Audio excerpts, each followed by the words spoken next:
ഞങ്ങളുടെ പാർട്ടിയുടെ കാര്യമൊക്കെ കൈരളി തീരുമാനിക്കും. കൈരളിയുടെ ചർച്ച ഞങ്ങൾ തീരുമാനിക്കണം. അതിന് പള്ളി പോയി പറഞ്ഞാൽ മതി.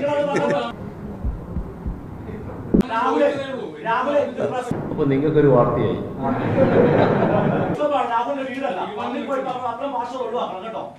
ഇങ്ങോട്ട് നീങ്ങിക്കടോ. ഇത് പ്രസ് ക്ലബ്ബാണ്. എന്റെ പേരെന്തെന്റെ? ഇത് പ്രസ് ക്ലബ്ബാണെന്നുള്ള ബോധ്യം എനിക്കുണ്ട്. ചോദിക്കുന്ന ചോദ്യത്തിന് മാത്രം ഉത്തരം പറഞ്ഞാൽ മതി. ഭീഷണിയൊന്നും വേണ്ട, ഭീഷണിയൊന്നും വേണ്ട. എടോ താനെന്ത് ഊളത്തരവാടാ ഈ പറയുന്നത്? ഭീഷണിയൊന്നും വേണ്ട. ഇവനെ സൂക്ഷിക്കണം. ഞാൻ പറയട്ടെ, ഇവൻ നമ്മളെ കുഴപ്പിക്കാനുള്ള പരിപാടി. ഞാനൊരു 10-16 വയസ്സായപ്പോ പത്തനംതിട്ട വന്നു തുടങ്ങിയതാ. ധൈര്യം എന്തായിരുന്നു? അന്ന് ഞാൻ വരണ്ടിട്ടില്ല. അത് കഴിഞ്ഞിട്ട് പിന്നെ 10-18 വർഷമായിട്ട് അങ്ങനൊന്നും വരട്ടണ്ട.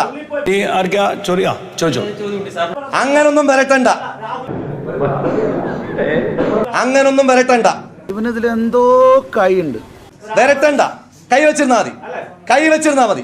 വേറെ സത്യം പറയട്ടെ, കൈ വെച്ചിരുന്നാ മതി, വരട്ടണ്ട. അത്രേ ഉള്ളൂ. എന്നിട്ട് എന്നിട്ടെന്താ അയാൾ മരിച്ചുപോയി. എന്റെ പൊന്നു സഹോദര, പള്ളിയിൽ പോയി പറഞ്ഞാൽ മതി എന്ന് പറഞ്ഞതിനകത്ത് എന്താ കുഴപ്പം? ഞാൻ സ്വയം വിചാരിച്ചു ഞാനും ഡമ്മിയായിരുന്നു എന്ന് ചിന്തിച്ചു. എന്താ കുഴപ്പം? ഇത്ര പ്രകോപിതനാകേണ്ട കാര്യം നിങ്ങള്? അല്ല, ഇത്ര പ്രകോപിതനാകേണ്ട കാര്യം എന്താ? സാറിന്റെ കൂടെ വർക്ക് ചെയ്യാൻ പറ്റിയാണ് എന്റെ ഏറ്റവും സന്തോഷം എന്ന് പറഞ്ഞു. ഞാൻ പിണറായി വിജയൻ പറയുന്നതിന്റെ കൂടെ നിങ്ങളെ വിളിച്ചെടുത്തിട്ട് ചെറ്റത്തര നിങ്ങൾ കാണിക്കുന്നത് ഞാൻ പറഞ്ഞോ? ഞാൻ പറഞ്ഞോ? അല്ലല്ല, ഞാൻ തീർക്കട്ടെ. ചെറ്റത്തരം നിങ്ങൾ ഇപ്പൊ കാണിച്ചോണ്ടിരിക്കുന്ന ചെറ്റത്തരമാണ് ഞാൻ പറഞ്ഞോ? നിങ്ങളോട് ചെറ്റത്തരം കാണിക്കരുതെന്ന് ഞാൻ പറഞ്ഞു. പിണറായി വിജയൻ പറഞ്ഞതുപോലെ ചെറ്റത്തരം കാണിക്കരുതെന്ന് ഞാൻ പറഞ്ഞോ? എന്തുകൊണ്ടാണ് ഇങ്ങനൊരു മാറ്റം ചെയ്യാനായിട്ട് തീരുമാനിച്ചത്? പിണറായി വിജയൻ പറഞ്ഞതുപോലെ ചെറ്റത്തരം കാണിക്കരുതെന്ന് ഞാൻ പറഞ്ഞോ? ആക്ച്വലി പിണറായി വിജയൻ പറഞ്ഞ വാക്ക് അമാന്യമാണെന്ന് പറഞ്ഞല്ലോ. ആരെങ്കിലും ഒരാൾ അതിനൊരു മാറ്റം കൊണ്ടുവരണല്ലോ. ഞാൻ പള്ളിയിൽ പോയി പറയാൻ പറഞ്ഞതല്ലാതെ അമാന്യമായ ഒരു വാക്ക് പറ. അതെ, ഞാൻ അങ്ങോട്ട് ചെറ്റത്തരം എന്ന് പറഞ്ഞോ?